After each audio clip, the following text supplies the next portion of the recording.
প্রথমে কড়াইয়ে তেল দিলাম, তেল দেওয়ার পর তারপরে গোটা জিরে, শুকনো লঙ্কা ফোড়ন দিলাম, দিয়ে আর কপি আলুটা ধুয়ে রেখেছিলাম ভালো করে।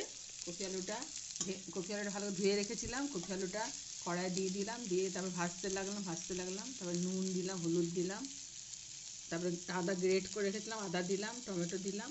কপি আলুটা ভেজে তারপরে একটুখানি ধনের গুঁড়ো, জিরের গুঁড়ো, বেশি মশলা আমি দিই না তরকারিতে, ধনের গুঁড়ো, জিরের গুঁড়ো আর লঙ্কার গুঁড়ো দিচ্ছি একটুখানি, কাশ্মীরি মির্চি একটু দিয়েছি। তারপরে নেড়ে চেড়ে তারপরে নামাবার সময় একটুখানি ঘি দেবো। নাড়ানাড়ি করে ভালো করে হয়ে গেলে তারপরে জল ঢেলে নামাবার সময় ঘি দেবো।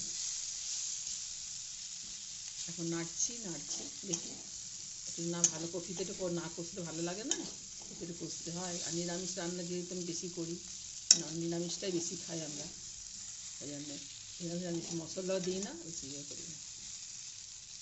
এখন এটা নাড়ছি, তারপর তো গোটা লঙ্কা দিলাম, গোটা লঙ্কা দিয়েছি, দিয়ে এবার নাড়া হয়ে গেলে একটুখানি মাখা হয়ে গেলে তারপরে জল দেবো, নামাবার একটু ঘি দিয়ে নামিয়ে দেবো, ব্যাস। এটাই আমার রান্না।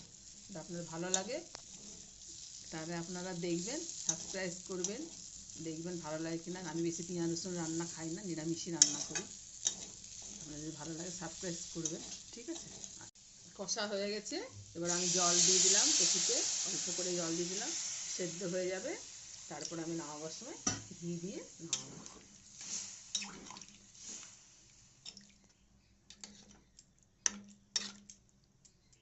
এবার সেদ্ধ হয়ে গেছে, এরপর ঘি দিয়ে দেবো, তারপরে ঘি দিয়ে একটু গরম মশলা দেবো, ঘি দেবো, নামিয়ে দেবো, হয়ে গেছে তরকারি।